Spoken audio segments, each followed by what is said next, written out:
오늘 만들어 볼 영상은 ASMR 꿈나무 분들이 처음에 어떤 마이크를 써야 되는지 잘 몰라서 만드는 영상입니다. 한마디로 입문자용 마이크 추천이죠. 첫 번째 마이크 추천은 줌사의 줌 H1N입니다. 입문용으로 사람들이 가장 많이 추천하는 마이크가 줌 H1N이고요. ASMR을 처음 시작하시는 유튜버 분들은 전부 이 마이크로 시작했다고 해도 과언이 아닐 정도로 유명한 마이크입니다. 가격은 네이버 기준으로 해외에서 구매한다면 10만원 정도, 국내에서 발매한 것을 구매한다고 한다면 20만원 정도의 가격을 형성하고 있습니다. 줌 H1의 장점을 보자면 10만원대 마이크에서 소리가 굉장히 좋은 편에 속하고, 그리고 작고 가볍고 휴대성이 좋기 때문에 언제 어디서나 들고 다니면서 자연스러운 소리를 녹음할 수 있다는 장점이 있습니다. 두 번째 장점은 건전지를 이용한다는 것입니다. 건전지를 이용하는 마이크들은 장점과 단점이 확실하게 존재하는데, 장점이라고 한다면 내가 충전을 하면서 사용할 필요가 없으니까 시간을 아낄 수 있다는 점이 장점이고, 단점은 추가적인 금액이 발생할 수 있다는 단점이 있습니다. 세 번째 장점은 줌 H1N 같은 경우에는 USB 선을 이용해서 컴퓨터와 연결한다면 실시간으로 사용할 수 있는 마이크로 변한다는 것입니다. 아마 이런 상황이 그렇게 많이 오진 않을 텐데, 그래도 없는 것보다는 안 쓰는 게 훨씬 낫다고 생각하는 사람이기 때문에 이 점도 충분히 장점이 될 수 있을 것 같습니다. 이렇게 가성비 좋은 제품인 줌 H1N 같은 경우에도 아쉬운 점이 존재하는데, 마이크가 X자 모양을 하고 있기 때문에 좌우 구분이 정말 확실하게 되진 않다는 점. 그래도 좌우 구분이 부족한 것이 아니고 가성비도 훌륭한 제품이기 때문에 많은 유튜버 분들이 줌 H1N을 많이 사용하였고, 그리고 저도 그만큼 사용하였고요. 그래서 만약에 여러분들이 입문용으로 줌 H1N을 사용한다고 한다면 저는 망설임 없이 구매하라고 할 수 있을 것 같습니다. 두 번째로 추천할 가성비의 제품은 타스캠 DR5입니다. 제가 이걸 가지고 있는 녹음기는 아니어서 소리나 이런 거는 자세하게 말해줄 수 없는데, 표기에 있는 옵션만 보자면 음질 설정, 로우컷 필터, 피크 감소, 오토 레벨, 리미터 설정, 스피커 내장, 타이머 레코딩 설정 등등 줌에 있는 옵션이 대부분 다 있고요. 건전지를 사용하고, 한국에서는 사용하시는 분들이 그렇게 많지 않지만 해외 리뷰들이나 일본에서 ASMR 찍는 분들의 리뷰를 보면은 줌하고 거의 비슷한 수준의 퀄리티를 보장하는 녹음기입니다. 제가 아마 줌이랑 타스캠 둘 중 한 개를 사려고 고민을 했다고 했다면 저는 아마 타스캠을 사지 않았을까 할 정도의 그 둘의 차이는 거의 없다고 봐도 되고요. 하지만 가격은 약간 차이가 있어요. 가격은 해외 기준에서는 12만원, 국내 기준에서는 15만원 정도의 줌보다 약간 낮은 가격을 하고 있어서, 만약에 자신이 돈이 별로 없다 하시면은 그 둘의 차이가 별로 없기 때문에 타스캠을 사는 게 더 좋을 것 같다고 추천드릴 수 있겠습니다. 그리고 대방의 세 번째 입문용 ASMR 마이크 추천은 바로 블루 예티 마이크입니다. 가격은 해외에서 직구한다면 13만원 정도 가격을 형성하고 있고요. 가격은 위에 줌이랑 타스캠이랑 비슷하지만 소리의 품질이 꽤나 양호하고, 소리를 앞, 전방향, 양방향, 그리고 스테레오 4가지 패턴 방식의 소리로 수음할 수 있는 옵션을 제공한다는 장점이 있습니다.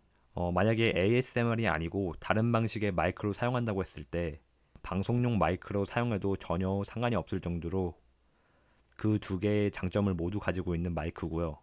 단점으로 보자면 USB 선을 파워로 이용하기 때문에 컴퓨터나 노트북이 없으면 블루에티 마이크를 사용하기 힘들다는 점이 있고요. 블루에티 마이크가 꽤나 큰 덩치를 자랑하기 때문에 이걸 휴대용으로 사용하면서 밖에서 녹음을 하기 위해 갖고 다닌다 하기에는 좀 적합하지 않다는 단점이 존재합니다.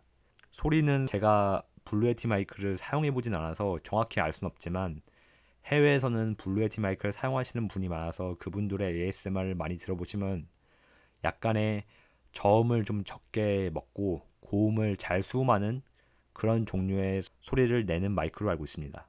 이런 다양한 장점과 단점이 존재하는 블루에티 마이크이지만 그만큼 가격도 저렴하면서 가성비도 높은 소음을 내고 ASMR에도 사용하기 무난하면서 방송에서도 사용하기 무난한 마이크인 블루에티 마이크를 세 번째 마이크로 추천드립니다. 네 번째 마이크는 롤랜드의 CS12M입니다. 이 마이크 같은 경우에는 이어폰 뒤에 마이크가 존재하는 이어폰형 마이크의 형태를 하고 있고요. 이어폰형 마이크이기 때문에 좌우 구분이 확실하다는 장점이 존재합니다.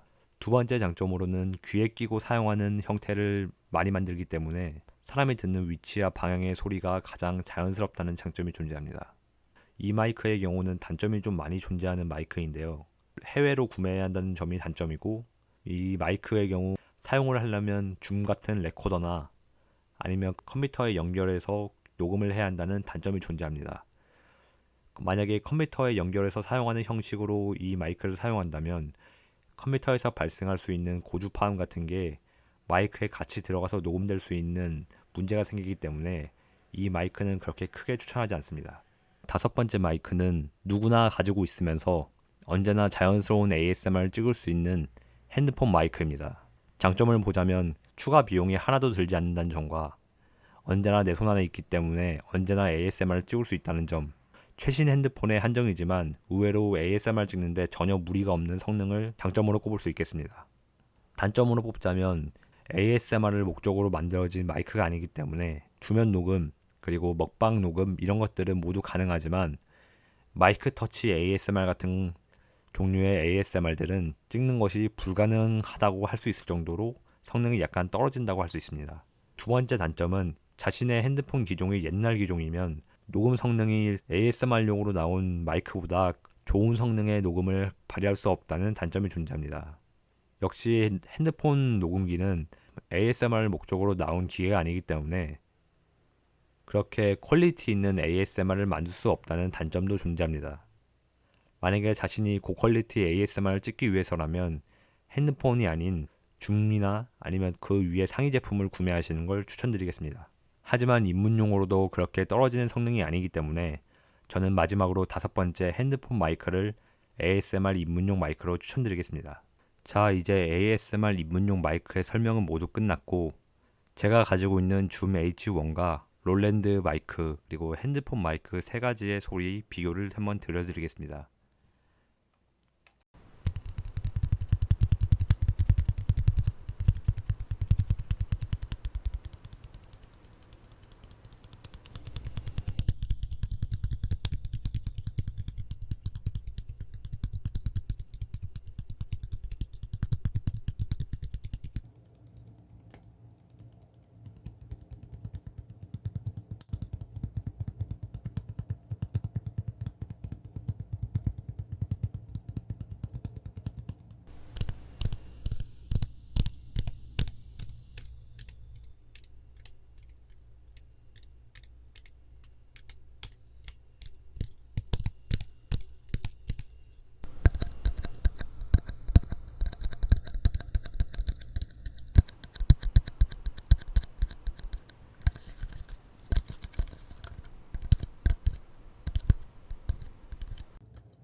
일지기록 63 화성일제 물을 만드는 일은 얼마 전에 끝났다. 이제 나는 폭발의 위험에서 벗어났다. 감자는 잘 자라고 있다. 몇 주 동안 나의 생명을 위협하는 것이 전혀 없었다. 게다가 70년대 TV들은 이래도 되나 싶을 만큼 재미있다. 화성에서의 생활이 어느 정도 안정되었다. 이제 장기적인 계획을 세워야 한다. 어떻게든 방법을 찾아 나사에 내가 살아있다는 사실을 알린다고 해도 그들이 나를 구출할 수 있는 보장은 없다. 내가 사전 대책을 강구해야 한다. RS4 탐사 구역까지 가는 방법을 찾아야 한다는 얘기다. 쉽지 않을 것이다. RS4 탐사대는 이곳에서 3200km 떨어진 스카이파넬리 분화구에 착륙할 예정이다. 사실 그들의 MAV는 이미 와있다. 마르티네스가 그것을 착륙시키는 광경을 내 눈으로 똑똑히 보았다. MAV는 연료를 만드는데 18개월이 걸리기 때문에 나사는 MAV를 가장 먼저 보내놓는다. 실제로는 48개월 전에 보내는데 연료 반응이 예상보다 느릴 경우에 대비해 여유 시간을 확보하기 위해서다. 그러나 그보다 훨씬 더 중요한 이유가 있으니 바로 궤도에서 조종사가 원격으로 연착륙을 시킬 수 있기 때문이다. 여기까지 읽겠습니다.